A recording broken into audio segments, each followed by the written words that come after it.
Hawk circled the square, targeting the goblins who tried to leave the area in other directions, while seeing Karl standing in the doorway of the building under the lights drew more of them forward. Dana slumped as she climbed down from her perch on the windowsill and went to sit in one of the chairs in the break room to recover and get some energy back. The snacks weren't much when you were used to roasted monster meat, but there was some of that left as well, and the break room was well supplied with energy drinks and a free coffee maker. The goblins were hesitant at first to approach Karl after seeing him kill so many of their own, but mostly they were waiting for more numbers. Numbers were strength to goblins, and once they had enough, their courage was unbreakable. Karl leisurely cast rend at the best targets, forcing them to keep moving or become lumps of meat, while Hawk gave him steady updates.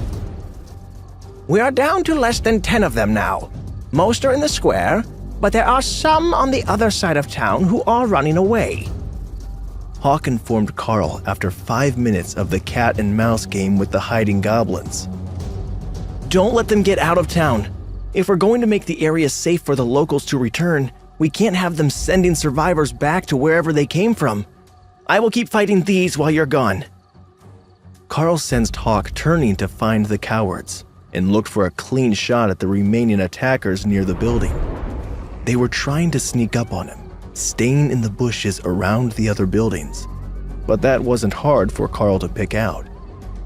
What he didn't want to do was to attack too fast and tire himself out before they made a large push toward the door.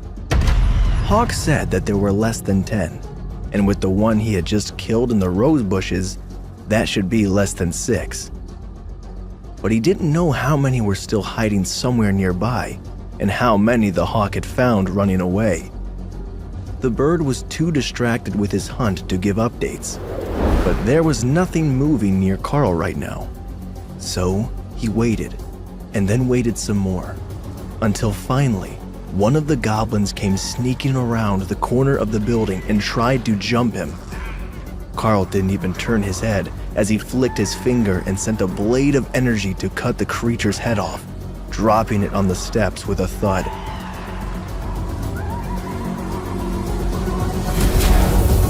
Hawk finished his work and began to circle the town, looking for more targets. But there were none to be found. Everything in town was either dead or in hiding, which meant that all that remained was for the local police force or militia to do door-to-door searches and clear all the houses before the residents went back in.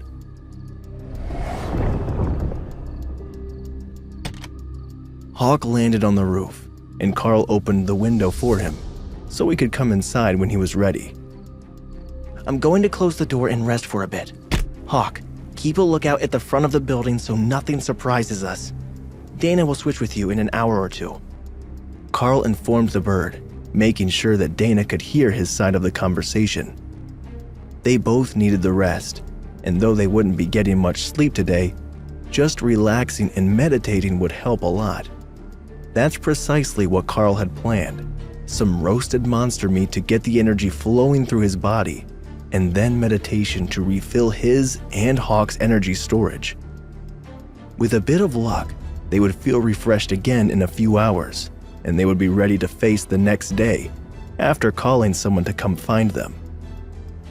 For the next hour, Karl rested and meditated, regaining most of the energy that he had burned through, while Dana did the same.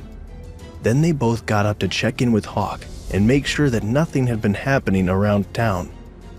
Make one more flyover of this base, and if there isn't anything changed from last time, you can return to the beast space and sleep for the rest of the night. I think that we've gotten through most of the threat now, and I will take care of getting us back to the academy in the morning. Karl informed his feathered partner. Hawk flew off, making his rounds over the town, while Dana went to search the computers in the office to find a useful phone number, and Karl guarded the door. I've got something. There was a government emergency line here, direct dial red phone. Do you want to make the call or should I? She asked. You can make the call. Let them know that we're students sent out on a mission, the town appears to be clear, and that we could use a ride back to the academy. Karl listened to the one-sided conversation and tried not to laugh as Dana struggled to get anyone to believe her. No, we are students from the academy sent here to clear the monster infestation. Of course, I know the town has been overrun and it was evacuated. That's why we're here. We are elites from the academy. Yes. No. Let me try this again. Sergeant Rita and Professor Mills sent us here on a mission, using a transport spell.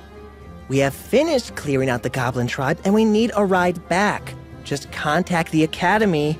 Don't make me take this to your supervisor. Oh, he's right there, is he?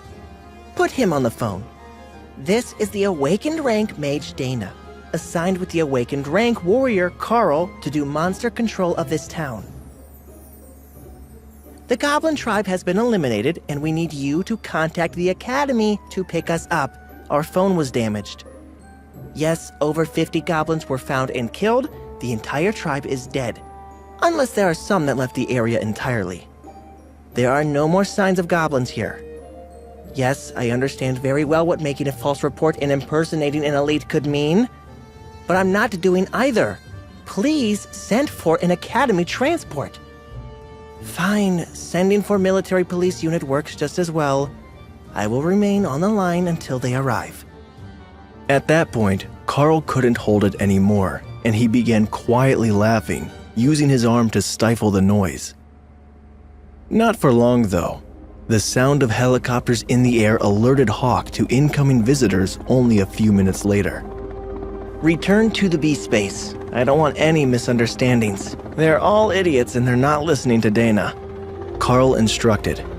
At least it will be light soon, so they won't be dumb and blind, Hawk replied. Hey, amazing viewers, it's Karl here.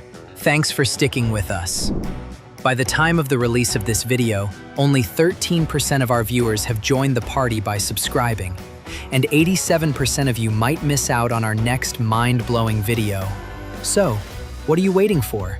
Hit that subscribe button and join the exclusive club.